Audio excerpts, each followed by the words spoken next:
Thank you, Natalie, and it's a real pleasure to be here. Um, on my way here, driving here to fellowship, I realized there's actually two mysteries I could talk about today. Uh, the first mystery deals with the fact that my wife and I just celebrated our 50th wedding anniversary. And if my mother and mother-in-law were here, they would say to her, "It's a mystery that you've lasted 50 years with this guy." I was going to give her the opportunity to start the sermon, and she said, "Stay on the subject." So we'll go to the mystery that was announced we're going to cover. And that mystery is, how did a man named Jesus of Nazareth, who was arrested, tried, and crucified in April of 30 AD, how did this man become God? Not just a divine being, but God. Not a God, the God. So we will go and start at 30 AD. And between 30 and 40 AD, we have to ask ourselves, what did his first followers think of Jesus? What did they see? What did they hear? What did they believe about him? There are no current written manuscripts telling us what they thought. However, there is a gospel called the Gospel of Q, which is called a derived gospel. And it's derived from writings within the Gospel of Luke and the Gospel of Matthew. The two Gospels, which were written much later, have about 230 verses in common. Well, scholars figure, well, if they, these things are written in different parts of the empire, how did they both have these same 230 verses? Well, they must have had a source. And the source must have been a written document, and that document is called Q, something real original that only biblical scholars can come up with. And they figured it was written about 40 to 45 AD. And what's in the Gospel of Q? Over 100 sayings of Jesus of Nazareth. Think of the Beatitudes. They're a major part of the Gospel of Q. The Gospel of Q does not talk about miracles, does not talk about disciples, does not talk about apostles, it does not talk about his arrest, his crucifixion, or his resurrection. It's strictly about his teachings. So obviously, his earliest followers thought of him as a rabbi, a prophet, but they also were beginning to believe that he was resurrected, that he appeared to some of his apostles after his crucifixion. So around 45 AD, Paul of Tarsus begins his ministry to the Gentiles. And Paul had one key saying that's in Corinthians. He said, if Christ was not resurrected, your faith is futile. The key to his preaching was that Jesus of Nazareth was raised from the dead by God, brought into heaven, and seated at God's right hand. Well, Paul was saying that Jesus became divine. He didn't say he became God. He said he became divine by his resurrection. Okay, so by 50 AD, most early Christian groups, based on Paul's epistles, believed that Jesus was exalted by God, which means he was taken up and made divine by God. Now, don't mistake that to saying they were saying he was God. They were not saying that. The earliest Christians were Jewish people. Jewish people believe in monotheism. You can't have two gods in monotheism. You can only have one God. About 30 years later, the first gospel, the Gospel of Mark, was written. So we're talking 70 to 75 AD. The gospel begins not with the birth of Jesus, begins with Jesus baptized by John the Baptist. And when Jesus is baptized, the heavens open up, and the voice of God the Father says, "This is my Son in whom I am most pleased." And the Holy Spirit comes down and enters Jesus. At this point, at least certain Christian groups were believing that Jesus became divine at his baptism, that God adopted him as his son, infused him with his power. That also explains the problem they were having. Well, if Jesus didn't have this special power, how was he able to raise the dead, to heal the sick, to feed 5,000, to control the weather? Well, that explains it. Well, he became divine when he was baptized, and that's at the beginning of his ministry. And from then on, Jesus was a holy man, divine, given the power of God to do great works. And that, at that time, that was probably the most prevalent belief among the early Christian groups. 10 years later, 15 years later, around 85 AD to 90 AD, the Gospels of Luke and Matthew were written. And what's interesting about these two Gospels, besides the fact that they both contain what later is being called the Gospel Q, is that these two Gospels were written independently in different parts of the empire, and they both have the virgin birth as the beginning of the Gospels. Well, that tells you that different groups, independent of each other, from different parts of the empire, were believing that Jesus actually became divine when the Holy Spirit impregnated Mary and she then bore Jesus. So from the beginning of his existence as a human being, he was also a divine being. And this also set the stage for saying, okay, how can you both be divine and human?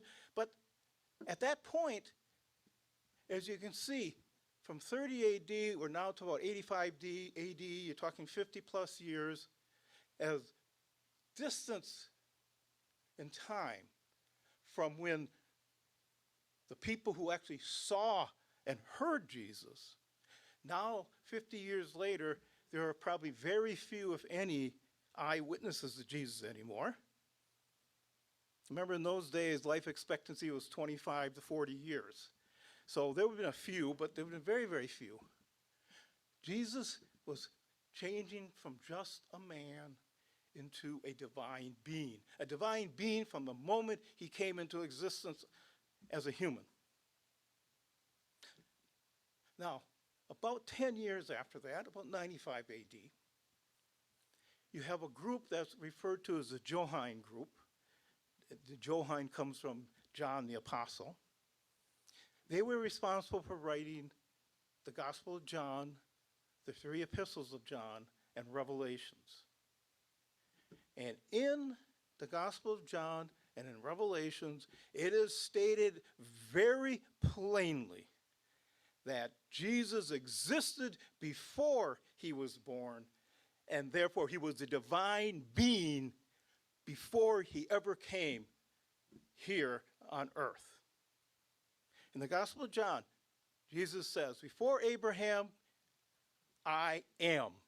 And that is the declaration that he existed before Abraham did. 2 points to this. The first is, this is a declaration that Jesus was divine. Now, once again, I'm saying he was divine. I'm not saying he was, maybe he was a God of some type, but he wasn't the God. He was divine.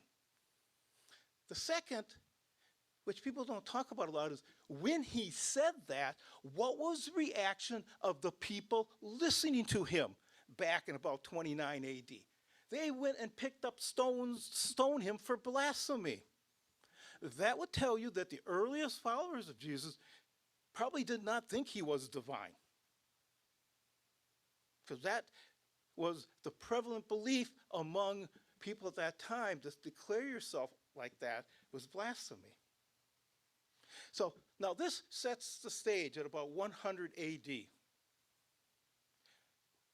We have no way of knowing if the Johannine group, the people that belonged to that and believed what they were thinking in the Gospel of John, whether or not that was the prevalent belief among all early Christian groups.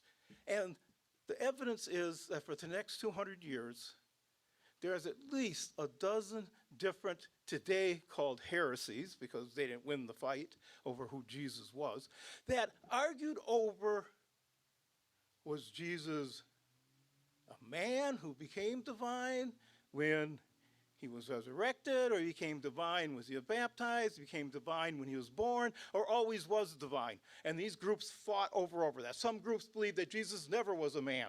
He was just God, and being God, he can do whatever he wants. He can come out on the planet, appear to you like a man, but he really wasn't a man. There's other groups that said, no, he was just a man. And by his works, God rewarded him and raised him from the dead. So for the next 2 centuries, this argument went on.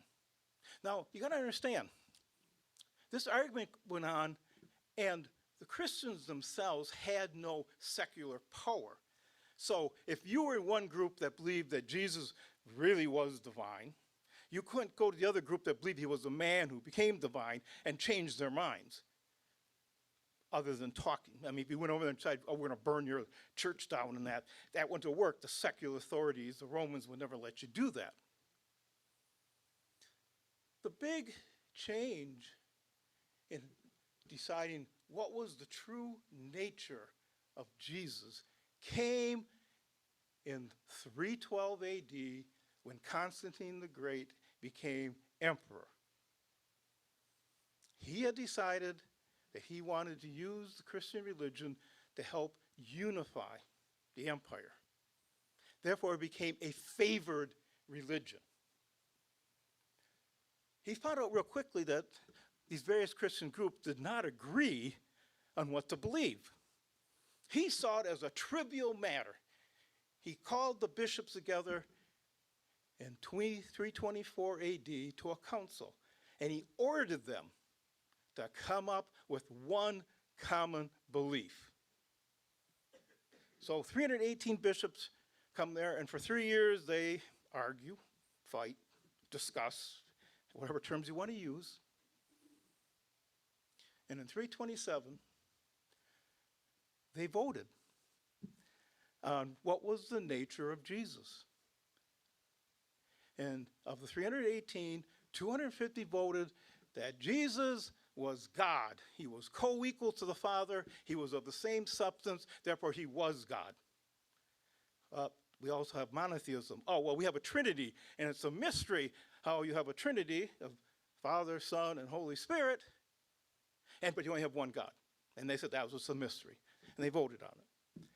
Constantine was not happy. He wanted a unanimous vote. And so he arm-twisted the 68 others who voted against this. And when it came time to sign the document, which was the declaration of what we call the Nicene Creed, 316 out of 318 signed it. 2 did not. Those 2 were arrested, excommunicated, and sent off into exile. They were lucky. Constantine had no qualms about, he killed his son, he killed his wife, he killed anybody that got in his way. But he didn't kill these guys, he just sent them into exile. You never heard of him again. So, Jesus is now God, as decreed by the Nicene Council.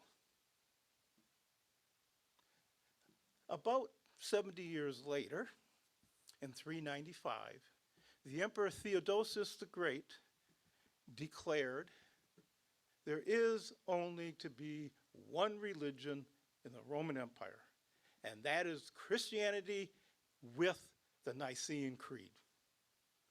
From this point forward, the secular authorities would enforce Christianity. There would be no toleration of any other beliefs. At this point, by the secular power of the Roman Empire, Jesus is now Jesus Christ, God. So let's go back to the beginning, 30 AD, April. Jesus has died on the cross. Joseph of Arimathea and Nicodemus go to Pilate and probably begged him to have the body, and they gave him the body. Then along with Jesus' family, his brother James and Jude, Simon and Joseph and their sisters, carried Jesus' body from the cross to the garden where they're going to bury him. What do you think they believed at that point about their good friend and brother that they carried and put into the grave? And then when several of the men rolled the stone to seal the grave, what would they have thought if you told them, you know, in 300 years, Jesus of Nazareth is going to be Jesus Christ, God? You have to decide. When they sealed that tomb, was that the end? Or was that just the beginning? Thank you.